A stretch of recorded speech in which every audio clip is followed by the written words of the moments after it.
so much for joining me for another great interview. I am so stoked because today I have two great friends who have so much to share and great thoughts. And so I'm going to jump right in and introduce to you Mike Erre, who I have known now. Wow, Mike. Quite a few years, right? And I met Mike at Mariners Church when I was working there, and he was working there, and got to experience his amazing teaching. He is a Bible geek to the core, say that right. And I love that, and I learned so much from him. He's been on a wild journey from obviously being a pastor, being a senior pastor, running a church, and now doing podcasting. It's a little bit hard to describe Mike, but if you follow him and already know him, you know that he has a lot to say, a lot of it really good stuff, and he engages in tough conversations, and that's what we're going to talk about today. So I am grateful that he agreed to be with us. And also I have Andy. Welcome. Yes. Welcome, Mike.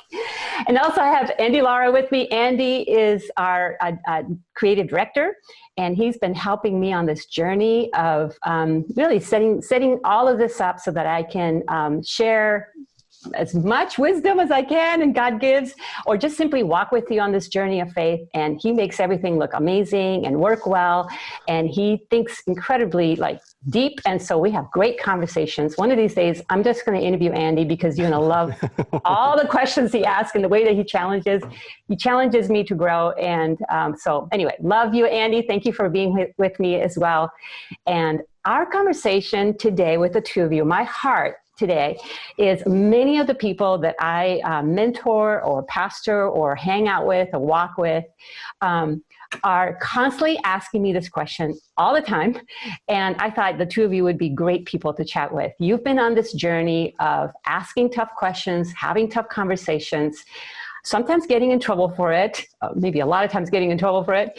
And that's essentially what I get asked all the time. It's like, how do I have this conversation with people who are in a different view than I want to do it lovingly. I want to be honest about my side. I want to correct if that's necessary, but not be judgmental. I mean, there's just so many things. So before we start, and as you can see, I'm like one of those serious people. I get to the subject before we start. Love it. I love it. I want Mike perhaps, and then maybe Andy as well, to kind of give us a context of where they're at, what they're doing now, where they've been on this journey. And then we can start on that question of how do we have tough conversations? Shouldn't the church be the safest place to have those conversations? And I know that's what you have been dealing with. So whichever one of you wants to jump in, tell us about what you're doing about that. Oh, well, Andy and I, we've got quite the history, the two of us. We started together at a church called EV Free Fullerton. And I literally saw a picture of him in Facebook and had heard a couple of things about the him. Hair? Yep. With the hair? Huge ex-rock star. And I said, we need this guy. A church like that needs a guy like Andy.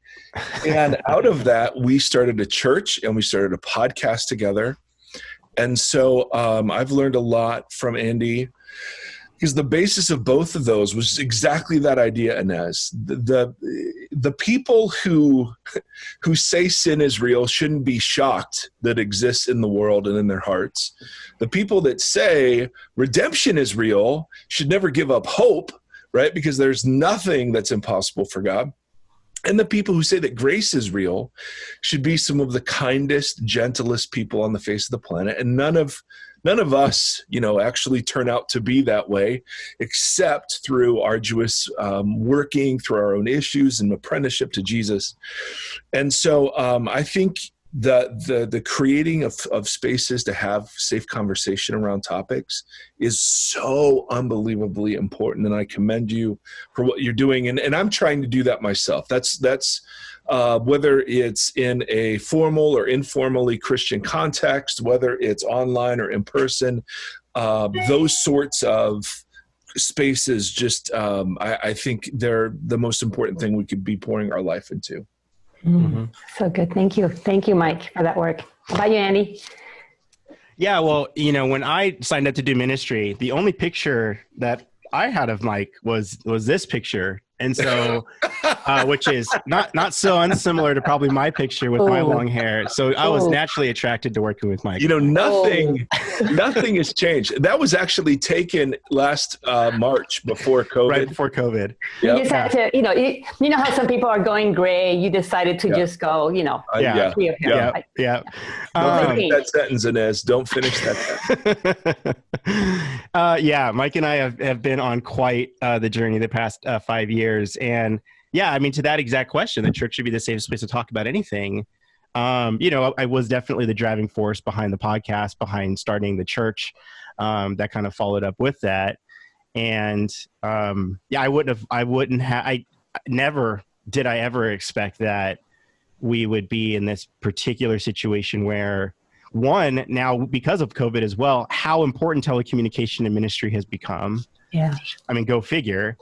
And two, that when we started the VOX podcast in 2015, I mean, we could count maybe 6, 7 podcasts that were kind of in the, even willing to like sort of touch these conversations.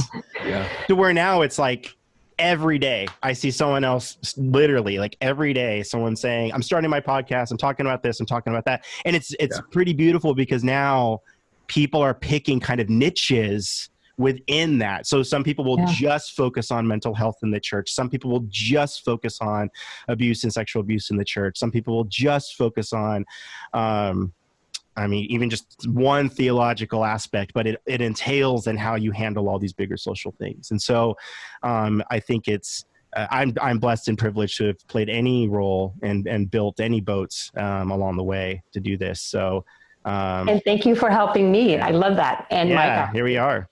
So, hey, I want to start out by admitting the chip on my shoulder. I like it. We all have an embedded thing that drives us. And so I was 7 years old and went to learn about God for the first time. And I actually went into the church. My grandmother took me and went to the church, and the teacher was telling us how God created everything. Everything that you can see was created by God. And, I was 7, so you can imagine all the pictures she was telling us. And then she says, there was nothing before God created it. And my inquisitive mind, shut up. And I went, wait, if God created everything and there was nothing before he created it, where was he standing?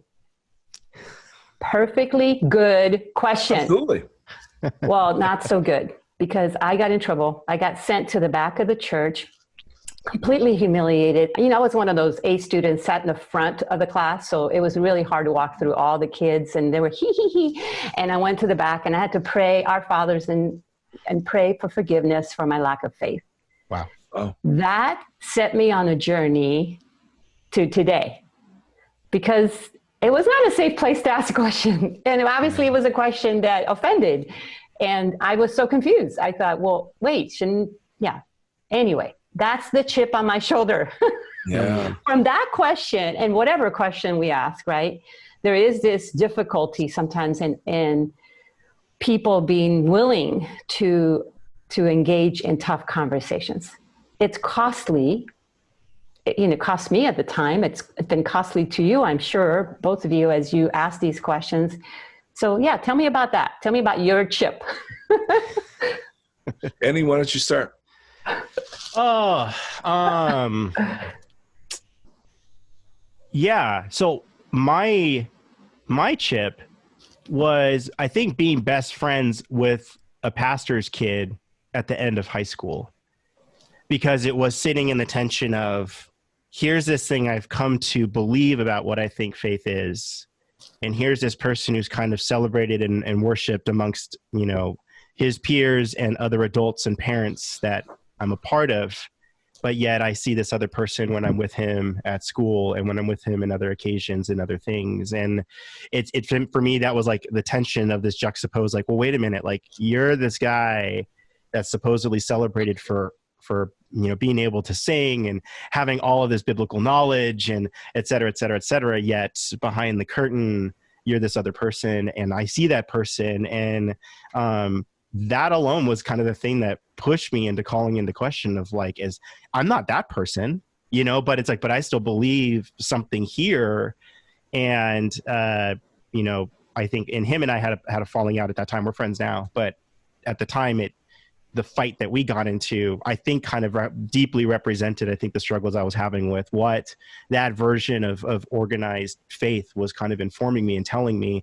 And this was a pretty conservative church in the sense of, no band, no, it's just, it was all hymnal worship. We had to dress up to go to church. And I still love many of the people that still go there and went there. And even the pastor I had at the time, I think he's a fantastic guy, and I think he's perfectly sound. But I think it was my overall experience of being part of the community and being a part of faith was definitely kind of, deeply challenged, because it didn't feel, I don't know, it didn't feel like I had a place where that I belonged, and it was a very non-creative, non-expressive. It was a church that didn't feel like it could hold all the things in my mind and personality, so that set me on a journey, probably like my first, deconstructive phase, kind of that would be like 17 through like 22 before actually ending up at Rock Harbor. So, but that's kind of that. I think that particular experience I carry with me. I mean, to this day, it informs my relationships and conversations, now, like, just thinking about like the differences of just like looking at the same thing, but from different lenses, but how that drastically differentiates the way we experience the world. I don't want to put words in your mouth, but this just sort of kept coming to me, because this is what my mother, she stopped going to church when she was young. So it was my grandmother who took us to church. And my mother's complaint was that people would behave one way in church and then there's a different way outside of the church. The minute they walked out of the church, they were like, whoop, behaving totally different. And that just frustrated her. And she's like, I'm having my own relationship with God. I'm not doing either one of those things. I'm something else and I don't fit. Is that similar to kind of how you, did I understand you well? Yeah, 100%. I mean, and not to over reduce it to just being like, oh, well, he was just a hypocrite. And it's just like, that's, so therefore I have all the reason to feel the way that I do. But, the more complex thing is carrying in the baggage of what I was dealing with in my own life and finding belonging and identity, like, and struggling with my other relationships. But like I said, if anything, it's probably more symbolic, than anything else. That kind of now when I look at those out there speaking one thing about what they believe about justice and love in the world, but yet, behave a different way. Yes, and behaving a much different way. We're going to get into that. So it's just that it's like that, but it's like knowing how to sit in that and consider all those things differently. Awesome. Okay, Mike, you have enough time to talk about your chip? How big is yours? Oh, geez. Well, I want to talk about yours. And as in all the time, I've known you. Maybe you've shared that story and I've forgotten it. But wow, that hits. And what that communicated is there was no place to be intelligent. There was no place to be thoughtful. There was no place to be open. I mean, what a catastrophe! And in microcosm, such a representative of some of the heavy-handedness of faith communities, that have existed and held to beliefs in ways that make them almost intolerable and self-defeating. And so that, I was like, wow, that's to be shamed for asking a really thoughtful, logical question. All my chips, and there have been many, have all the same thing in common. Because I love the way you framed that question. For me, the chips all have to do with the radical separation of Jesus and his message from the practice and beliefs of Christians. And not just, as I grow older, I see more and more of that in me. It's not the hypocrites out there that drive me crazy. It's my own hypocrisy that drives me crazy. It's not the non-Jesus likeness of Christians out there. It's me that's the issue.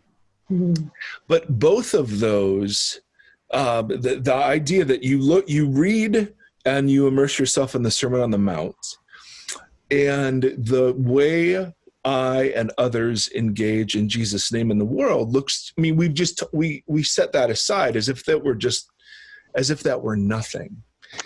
And so much of my chip, I think, is trying to orient myself, and through that maybe invite others to taste something that I think has gotten really buried in the traditions of the human communities that have grown up around Jesus. And this, nothing new there. People are always trying to recover that, but I think all my chips have that element in common. That it's really a far better deal than any of us have learned. And Jesus turns out to be far more compelling than I think how he's often talked about and portrayed. Mm-hmm. So true. I feel like in all three of our stories, there is an idealism sought.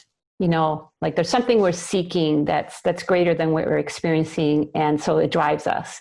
So I think it's important to know, like, what's driving us. What's this all about? Because chances are the people who are looking to us and maybe asking questions or seeking our guidance, they may have their own, and it might be very different in how we respond. So first of all, Mike, thank you for pastoring my chip.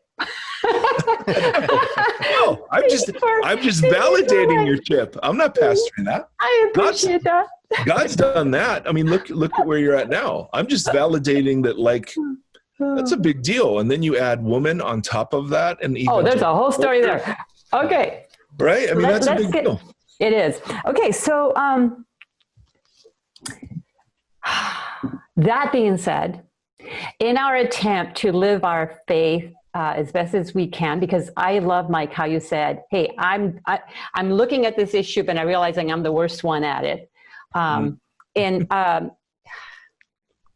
It's so hard to find safe places to have this conversation. And I know you've tried to create that. So tell me about that journey, the VOX community, the obviously the podcast, but that journey of trying to create space, and how messy it got and how beautiful you saw it be. Oh man. Well, one of the things, Andy and I, we committed to 3 core values that were kind of going to guide the community, the podcast, whatever our endeavor was going to be. One was the one we've already talked about. The church should be the safest place to talk about anything, which is a pretty radical reframing, because that was never true of me or true of the churches that I was helping to lead. The second one was the posture of the church to the world should be one of love and service and not judgment. Paul says it quite clearly. Who am I to judge those outside the church? I judge those inside. Right? So it's the job of Christians our job as leaders is that Christians should act like Christians and non-Christians should act like non-Christians. And that's kind of our gig.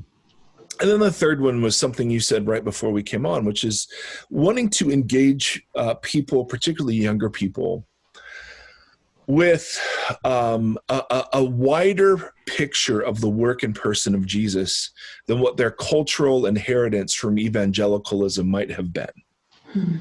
And so just trying to be very sensitive to the cries of the hearts of those who are following us. I mean, my children, for instance, I have a 17-year-old, a 15-year-old, and 11-year-old, and they very much judge my generation on the basis of the current political climate and the things that are happening in the world. And so there is a sensitivity that we're required to have as we pass on, the truths of the faith, to do so in ways that are sensitive to their proclivities, to their understandings, to their passions. And we're not talking about, Christianity is a received faith, so we don't get to mess with it. But we certainly can learn from every generation about how to embody it in a more healthy way. Yeah. Mm-hmm. So I feel like that's what sits before us now. Yeah. And so for Andy and I, this worked itself out in a lot of practical ways. Andy, do you want to get into any of that? I mean, we're in it. We're still doing it. Yeah, right. I mean, as far as starting a church from a podcast, I mean, I think the biggest concern was when we started a podcast, it was like, does anyone actually want to talk about this stuff? Like we think there's people out there. Right. But that was kind of the early question was, if there's people out there who do, then maybe a church will follow. And it felt like, well, we can't do all this critique work and not actually try it. And so it was more than, the church wasn't just like, hey, let's start a church. That sounds like a fun idea. It was really like, no, if we really believe this stuff, we have to try to start a church. It was like that was really the driver. And I think the beauty was, it was real. Like, we weren't like just, it felt like guesswork, and it felt like, yes, it seems like there's people out there who need this. And, having done that for 4 years, it's just true. And so that's, it's just no question that I think those 3 values, they're moving targets though, right? I mean, these aren't things that we can just throw onto everything and somehow that's just, well, we're not doing something if we're not doing those 3 things. That's just not true. But it's just that working that out. And that's the thing, like VOX Community is still going, through COVID, and it's all volunteer run.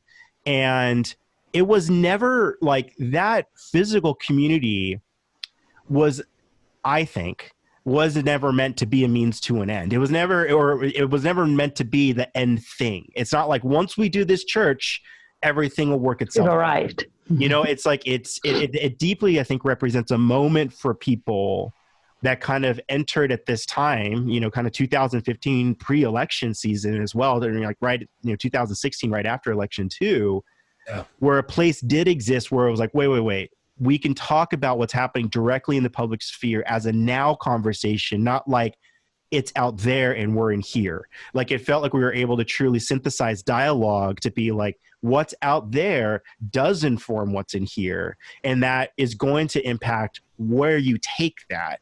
And so if anything, what I see from so many people who experience it is that, it's Vox is this moving moment where I think we're kind of reminded that these things can play out into how we're gracious towards other and how we should reframe our dialogues and make space for other in our homes, at our kitchen tables, in any dialogue and conversation. And so while, yes, it was, and to an extent, I mean, it's different now because of COVID without having physical limitations, but, the spirit of that, I think, deeply forms on a much bigger path than, I think we could have ever really imagined. At the time, it just seemed like we should talk about this stuff on microphones.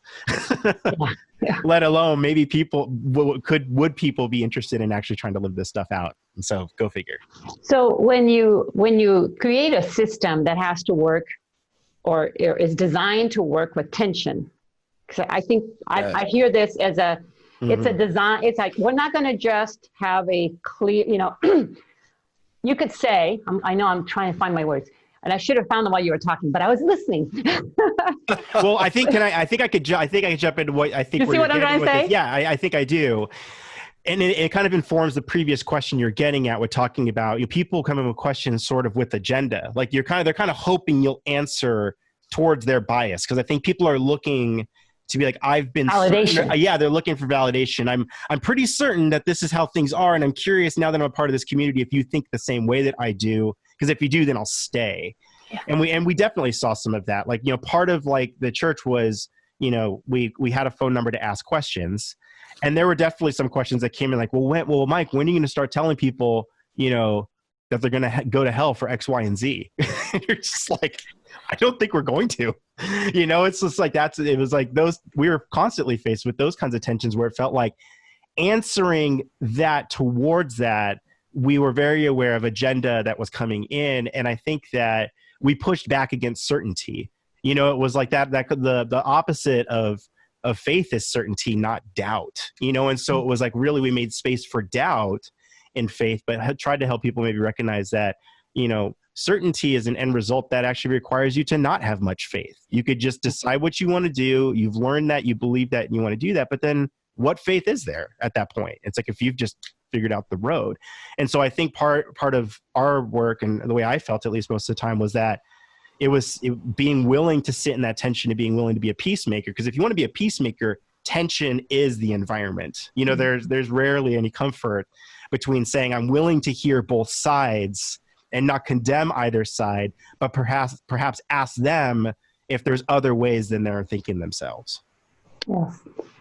Mike, I mean, the idea of trying to hold together that tension and that, I'll call it ambiguity, right? There's a level of ambiguity that comes when we're willing to have these tough conversations, and therefore we're not coming at it with certainty or even seeking certainty. We're seeking to simply look at the ambiguity and figure out how to live with it. That can feel very like groundless and maybe floaty. I'm trying to use words that you just don't feel anchored in anything. And so how did you manage that?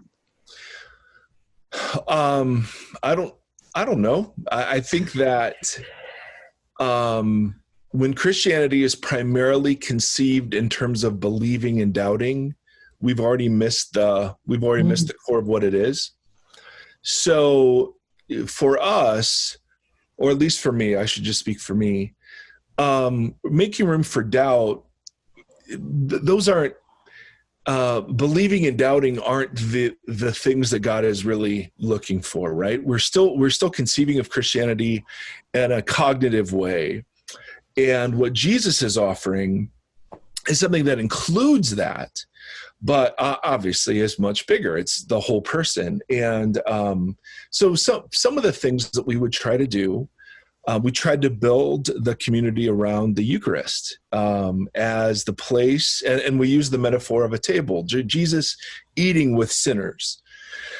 And that was the overriding metaphor for how we wanted to engage people, that Jesus offered kinship and in ways that caused him great condemnation. I mean, the Pharisees were accusing Jesus of condoning sin, because of the fact that he would dine with people before they repented. And so, for us, I mean, and Paul even says this, kindness leads to repentance. There is something about the space that is created where people can engage their real hearts and real emotions without having to be right cognitively. And be given permission to just sort of flop into their whole self, you know what I mean, without having to cross all the bullets off of the doctrinal statement. That we found was super compelling. That kindness, that permission, led people. So we would have people who were openly gay taking the Lord's Supper with people who believed that openly gay people were going to burn in hell.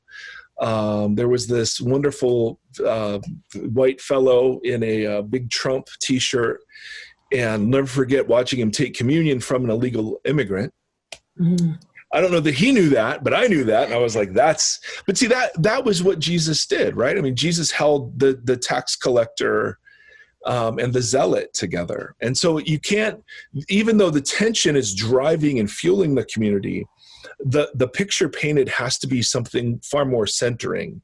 And so for us, that was the core of the gospel, right? That's not ethereal. That's not flaky. That's not up in the sky somewhere. The bread and the cup is as real and foundational. Earthly. Yeah. Yep. Mm-hmm.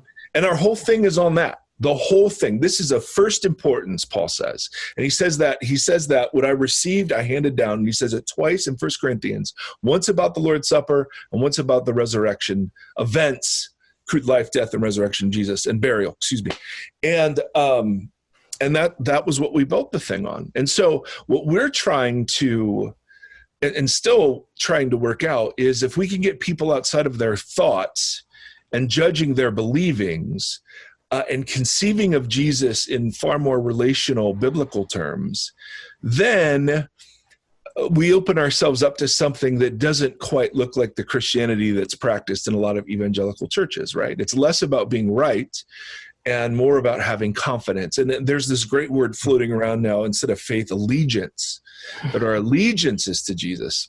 Mm. And to me, those are all relational concepts, right? And marriage is by far the best example that I can think of what allegiance to Jesus might look like. It's certainly not perfect. I don't have correct beliefs about my wife.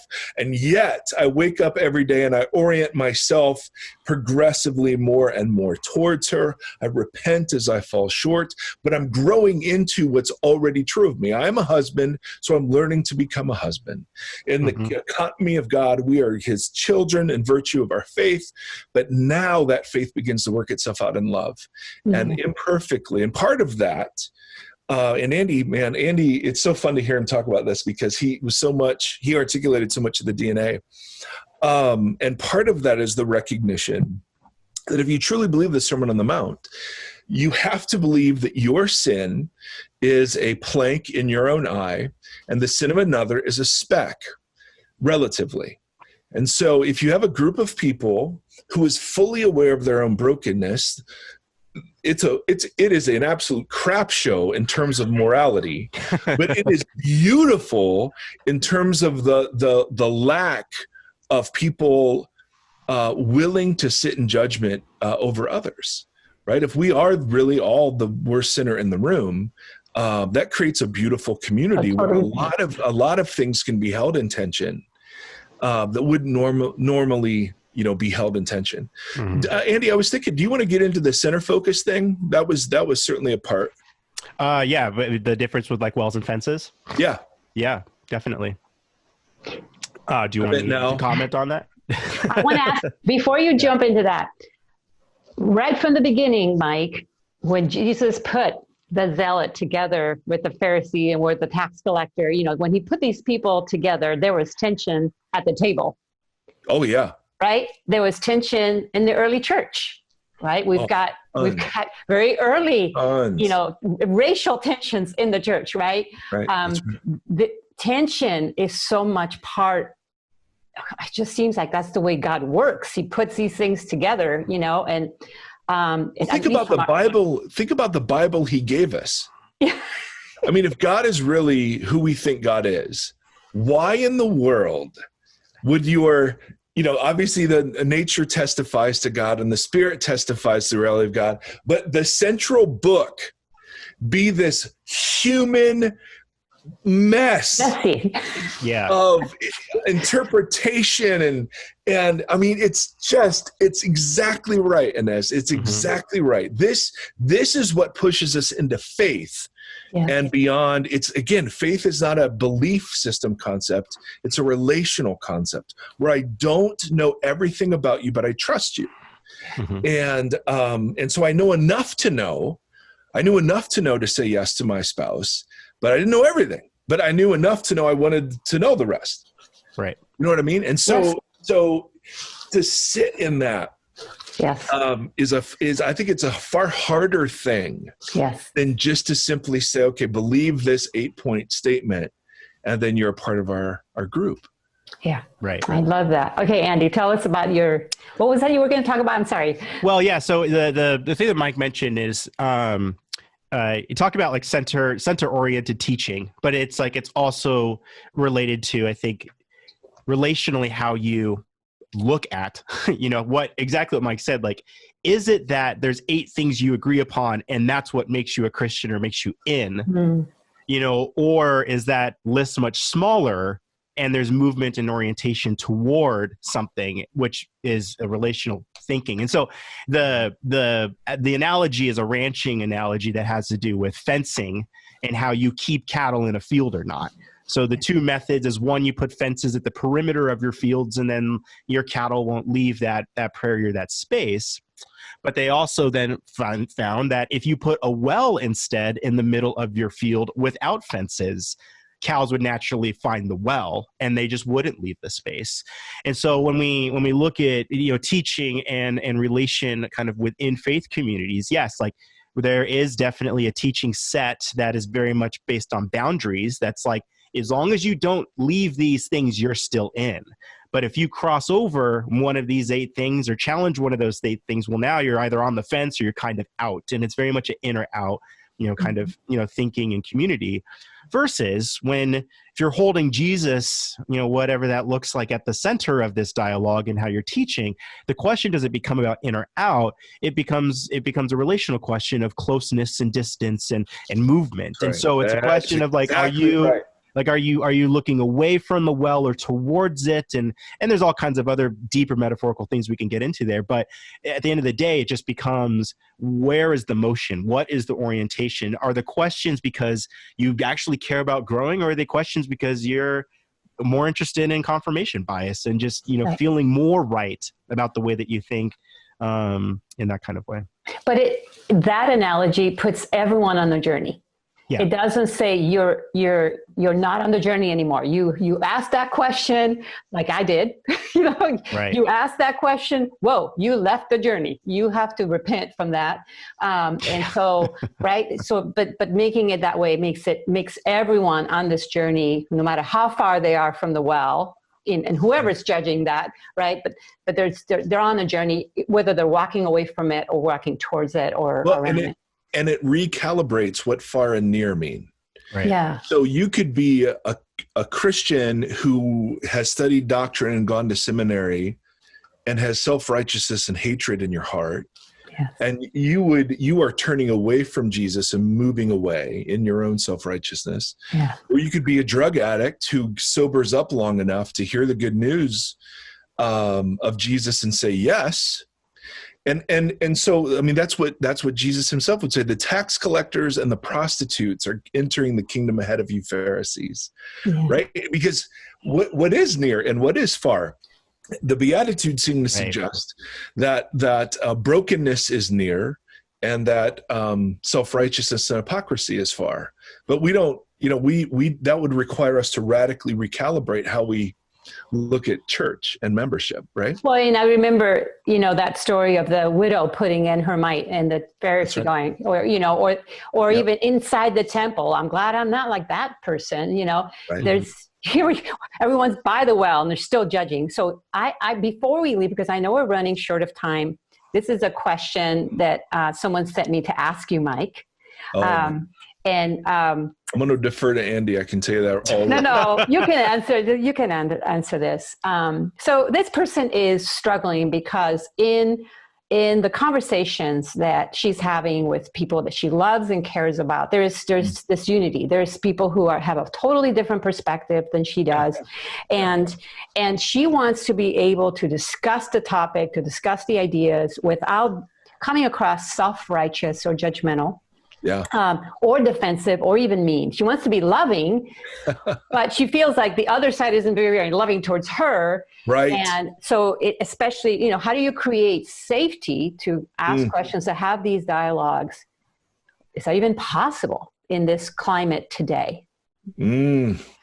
Well, you would think it would be possible. A couple of things that I've learned. It requires an enormous amount of time and energy. Yeah. But, and so I rarely do this. It's got to be somebody who's close, but I will just sit and listen and just ask clarifying questions over and over and over and over and not say a word. That's hard for you, Mike. It's very hard. Absolutely. Absolutely. It's hard. And, sorry, I know. And no, it's so true. No, man. And so the first place is to sit in silence and listen and just ask questions. Particularly, I mean, again, it would depend on a whole bunch of scenarios. Is this person a follower of Jesus? Does this person claim to be a follower of Jesus? Is this person not at all a follower of Jesus? That I would totally adjust. Is this person part of my family? Is this person at work? Is this a stranger? Is this online? Is this in person? So I would adjust all of those to all of those scenarios. But the universal theme would be shut my yap and actually be interested in what they're saying instead of trying to convince them of my point of view. The second thing I would do is I would try, if I'm not able, then I would try to demonstrate an insider's perspective of the perspective they're carrying. So for me, I struggle with evangelical support of our president. But it's been very important for me to understand why really good Jesus people see their duty, their Christian duty, to support him. It's important that I can articulate back to those people what it is I hear them saying beyond just the caricatures of contempt, that they're just whatever, right? Because in the Sermon on the Mount, anger and contempt have no place, which is just brutal. The third thing, so there's listening, there's some sort of empathy. The third thing that I've that I practice is the biggest sinner in the room. So I only know my insides. I can't, if I find myself judging motives or character, I am out of line, utterly and absolutely. The way one theologian puts this is, people have to be convinced that you are committed to them, you are committed to be with them, and that you are for their flourishing. And only after that will they listen to what you think they should do. That's good. And so you think about the LGBTQ community, you think about, women in teaching, you think about these controversial issues in the church or in politics, right? If somebody really knew I was for them, I was committed to be with them regardless of whether or not we end up agreeing, and that I was utterly and absolutely for their flourishing. Now, they may not end up agreeing, but at least at that point, we can have a conversation. The last thing I've learned is my therapists have this great phrase that I've learned to use. Would you be open to a different point of view? Mm. Would you be open to hearing a different point of view? And some people say no. And then great. Right. That's fine, right? My job as a witness to the reality of Jesus is not to convince people they're wrong. Never. It's to embody the alternative, something Andy said earlier, right? Jesus never just critiqued without embodying the alternative. So if we're just shouting our rightness, well, then we're not only are we not Jesus-y, but we're nullifying the message of the gospel in our shouting. So to me, it's a vast reorienting of the entire way that I've learned to communicate about my faith. I love that. And it's important when the other side, like you said, is professing belief in Christ and is shouting, right? Yeah. When the other side is shouting, it's hard for us not to embody the same posture. Oh, I do it all the time. Well, you're a Christian, and this is what you're doing, so this is what I ought to do. Yeah, and I'm actually I'm self-righteous enough to think I'm a more intelligent shouter and a louder shouter. and then I've just violated, right? I mean, so the people of Jesus shouldn't be characterized by perfection, but they should be characterized by apology and repentance a lot more than we are. Because I screw this up so much. I mean, I blew up at somebody the other day who was caring for our youngest child, who believes that mask wearing is foolish and that Fauci is a conspiracy theorist. I mean, just nonsense. It's floating around online. And I got so mad. I got so infuriated because you're jeopardizing what I see as the life of my son. But I mean, within, 20 minutes, pardon me, Jesus, as he does, the word he uses with me, I don't know if he uses it with anybody else, but it's just this very gentle, really? Really? Really? So I'm immediately repenting and apologizing. And so the issue here isn't, man, that we're going to get it right. The issue, I mean, the way we witness to the reality of the resurrection is through, obviously, our weakness, but through our confession, our repentance, and our willingness to admit when we're wrong, right? Because we supposedly have this perfect standard that we want everyone else to measure up to. It's nice every now and again when the Christians allow that standard to drive us, to our knees in recognition of our own sinfulness. And then I found people actually listen, Yeah. So anyway. So good. Great questions, Inez. Seriously, great job. Andy Bear, you're the best. Thank you so much, Mike, for joining us today. I have so many more questions, but This has been awesome. Oh, I wow. really appreciate it. Blessings to you as you continue on this journey. Obviously, inviting those who are listening to check out your podcast and participate in the conversations and, disagree. It's okay. It's okay to disagree and at least be in the conversation. Andy, thank you so much for everything you do. We'll continue this journey and see where it takes us, right? So onward we go. That's my word for 2020. Onward. Yep. Okay. Thank you, guys. Thank you so much for joining. Hey, listen, every month we interview someone on here and hopefully learn and grow together. So if you have any questions for our speakers today, please send me a direct message. Go on the website on the Ask Me Anything and send a message, and we'll do our best to respond to those. God bless you, and we'll see you next time. Woo! Hey guys, Andy and I kept talking after Mike left, and man, we just kept this conversation going. We think you might find it helpful. So if you have a few more minutes, or maybe you want to come back to the rest of this video, check out our continued conversation on this topic. And I hope it'll bless you as much as it blessed us. Thank you. Wow, that was fun. Yeah, good stuff, huh? Do you think we covered everything that we had in mind? Well, I think I think that brings alignment in a good way. Like, because nothing he said. Well, I'll tell you the one thing that people are going to hold out there as their, my concern, which it always has been, and this is no surprise, is like, don't you have to be certain about some of these things? Yes. That's that. But it's like, I mean, this is obviously why Pete Enns wrote an entire book, on the sin of certainty. I mean, it's like, there's a reason, I think, to say, no, we need to stand in that gap. We do need to break down, is certainty, or has certainty become an idol of our faith? Mm-hmm. Because this is, the tragic thing that so many people get wrong about that idea is that it's actually very dismissive to Jesus's Jewishness.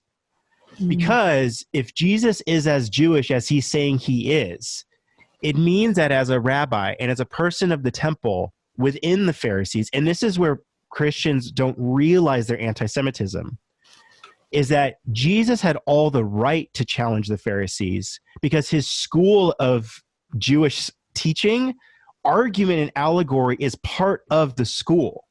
So you do argue because you're supposed to. The way he presents it and how he's arguing is not foreign. Like, when reading about Jesus pushing back at the Pharisees isn't a foreign concept to them. It's what he's saying about what they've chosen to worship that is the controversy. Mm-hmm. So it's like when people call each other Pharisees in the Christian church is anti-Semitic. Because it's like, no, you're missing it. You don't take the word Pharisee and put it on people as a way of because they're acting a certain way. That's misappropriating an identity to something you are not. Like, no Christian is actually a Pharisee. Well, when he said, wasn't there a passage, I have to look it up, where he actually calls you Pharisee? He actually used that term. He uses it as a term against someone. Right. And so, but again, it's still within that. And see, the thing is, that's actually still consistent with Paul's Jewishness in saying we judge inside the church and not outside of it. Yes. See, so there's still you have to understand that, like, not you, but it's just and by the point that I'm making is that version of confidence that Jesus expresses often translates to misappropriate certainty that Christians express. And that's because they'll justify their certainty based on Jesus's certainty and harshness that he expresses towards his own Jewish peers. So that's where I think that there's a miss. Well, I don't think in this podcast, first of all, I love that we didn't we didn't tie it. We left that bow nice and loose. However, there were two physical images expressed that say there is an anchor. We're not floating. Right. One was the Eucharist. Well, right? One was the well, and the other one was the Eucharist table. So beautiful, pictures of no. There is something that is grounding this which has been, journey, and that's been the consistent narrative about VOX from the beginning. Yeah. But it's like it's fascinating. It's fascinating though how how hard that is for people to get handles on. They alone think that that's actually not enough of an anchor. Right, right. They want anchor to be the statement of faith. They want anchor to be like, but how are you going to confront these cultural issues that are out there? Right. And it's kind of like, yeah, but when your kid comes out to you as gay, that conversation is no longer out there, is it? That's right. That's you see? right. And so it's like, that's why those things will quickly fall apart. And then in that example, we had so many parents at VOX that were like, I don't know where else to go because my child has come out. And if I tell my friends at the church that I'm at, and if I tell them that I love my child, I won't have a place there anymore. Yeah. Which is just like, oh my God, like how do you, suddenly you quickly realize like, okay, then there's a problem here. Yeah. You know, and so it's like we're anchoring on the wrong things. Yeah. And so, because that's the beauty of the Eucharist was always, you don't get to approach the table without being confronted about giving something up. Yeah. You know, and so it's just, and that's why I think the idea of well and discussing orientation, the well picture isn't a place to determine judgment, meaning that like you now get to decide who's far and who's near. Because Mike made that point that it's like with all of that, now you don't get to decide who's far and who's near. If anything, Jesus is pointing that who you think is near is not who's actually, who's not. Yeah. That's also, you might be wrong about where you think you are. 100%. And so that's very clear. So therefore, when someone is coming to the table, you also don't get to decide, like, well, should that person be taking it or not? Yeah. And so it's like the most important thing is the fact that they should be the white flag that's up in the air. Yeah. And it's like, and when that's flown, and that's kind of, the things I would have commented on from the things that you would have said is like, because what Mike is getting at is all, of course, what he is doing now in the podcast and personally and all those things, which is really great.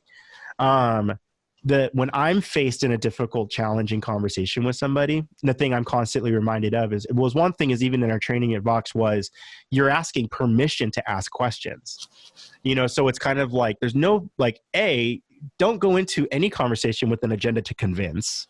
It's kind of like one of those questions I would push back to the person asking the question. Like, if you're going into the conversation to convince someone else, you're already in trouble. It's not a discussion then. Yeah. Yeah. Secondly, a question to ask out of that is like, at the end of this or in this conversation, are you most interested in feeling love and kinship? Because if that's what we're talking about here, then we can ask different questions. And then, so that way, when I'm repeating something back to you, it's not because I'm trying to hold that against you. It's because if love is the driving factor, it means I want to understand. It means I'm looking for closeness in relationship to you. And it requires me asking these questions so I could find that middle ground. Right. And so, that's usually in my mind, because that's if I've had to reduce the gospel down to anything for myself, sharing gospel to me isn't something in word anymore. It's something in, does this person feel love and care and grace in my presence? Because it's like, it seems to me that that's what Jesus was accomplishing in all of that. Now, when he was asked who he was and when he was asked about things of the kingdom, there's a dialogue, of course. So this isn't like a passive version of Christianity I'm referring to. It just simply means that in my words, in my actions, in my provision, in the experience that I'm providing, is that the guiding factor that I'm creating? And if I ask that person, hey, how do you feel right now? Do you need anything? Is this enjoyable? It's like, if they feel like, yeah, like I'm having a good time, I feel cared for, I feel like people are being kind to me, that is sharing gospel.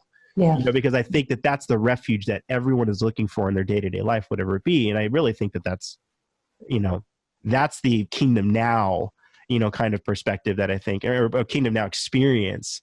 Well, and what I'm hearing from everything you just said is elevating the relationship over the topic or the issue. Is always going at it from the relational perspective. Which obviously, when there's tension, that's the first thing that goes out the door, because, it breaks down the idea of like, you're not for me because you're on the other side of the topic. And I can't be for you because I don't agree with you. Well, that's not really true. You can care for one another. It takes more work. And I know we were kind of a bit lazy, right? We sometimes relationally, we want the easiest path, but it isn't always available to us. Especially if we really want a deep and true relationship, we're going to have to break through those easy outs. Well, and that's just it. It's fine. Like if you agree with me, I don't have to work very hard at our relationship, right? It's like, that makes it super easy. Now I can get what I want from the relationship versus, I have to learn to love you while we feel we're in different situations, which I love that Mike used marriage as a beautiful picture of that, because I think that's a great example, right?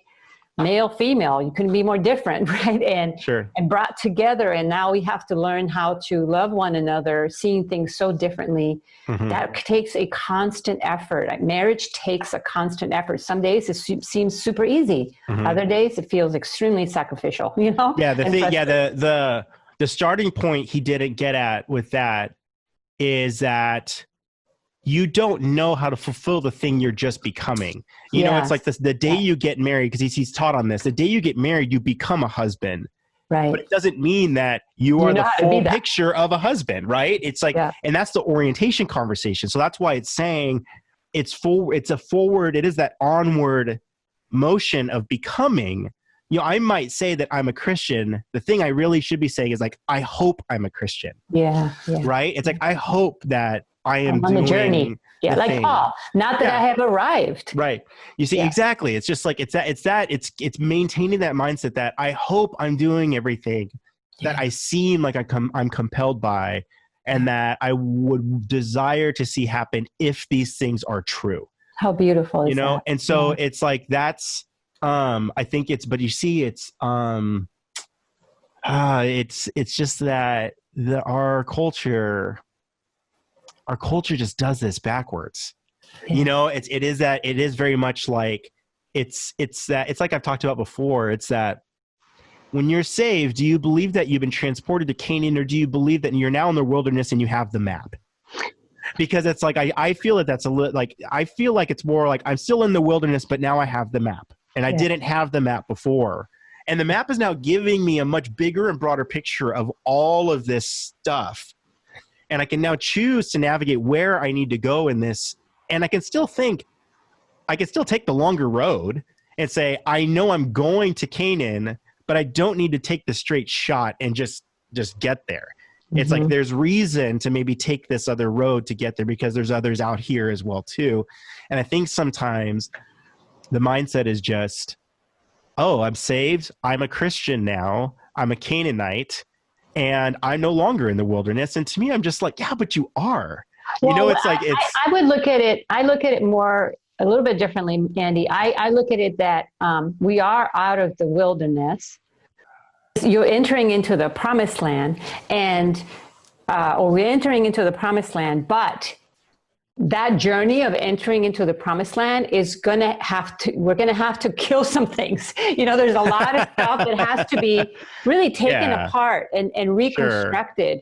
And so we're on this journey. The people of Israel, right from the beginning, it sounds like they're out there pouring judgment on another nation, and clearly there is, and that's really God's judgment against those people. But what was really happening was a refining of who they were. It was, now they were really being reconstructed by God from the Egypt, from the wilderness to the promised land. Well, they're becoming a people. They're becoming a people, that's and the failing idea. at it nonstop. You know, and that's us. We're becoming what God has declared of us. We're now in that place, but we don't know how to be that. We don't know how to live that out, and we mess it up all the time. And there's things that have to die in the process of us becoming that. Because I think the push, I think the reason I hold to the idea, the two framings, because to me that matches the wells and fences framing. Because if you're kind of like in that I've arrived concept, then you're also deciding, well, who's out and who's in, and you're still out in the wilderness and I've arrived. That's where it's kind of like, but then it's like the beautiful thing is you have Joshua in that story of finally arriving at Canaan, and they're like, where are you going to take land? And he's like, I'm actually going to go out into the mountains in the hardest territory where there's still war and they're still fighting. Because I think he recognized that process, that journey, being still in that tension, I think kept him close and kept dependent. It kept him, dependent and aware of who God was, versus like just that sense of arrival and flourishing and providence.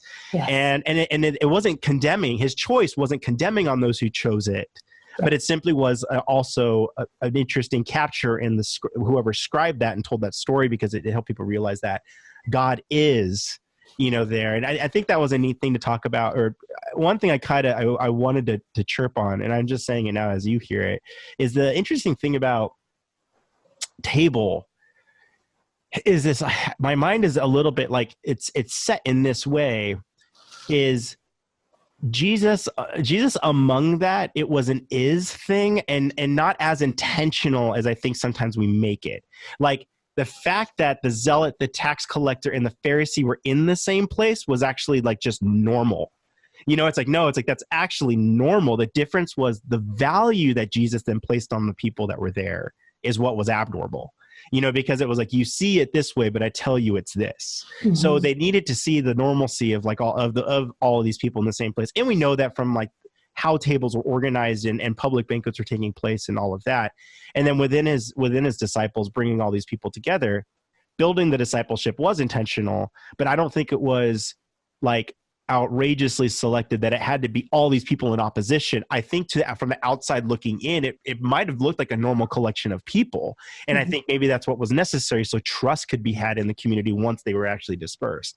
So it's, but I think that's a beautiful thing, because it actually says that like Jesus is. It's not that like you have to arrive where then he selects.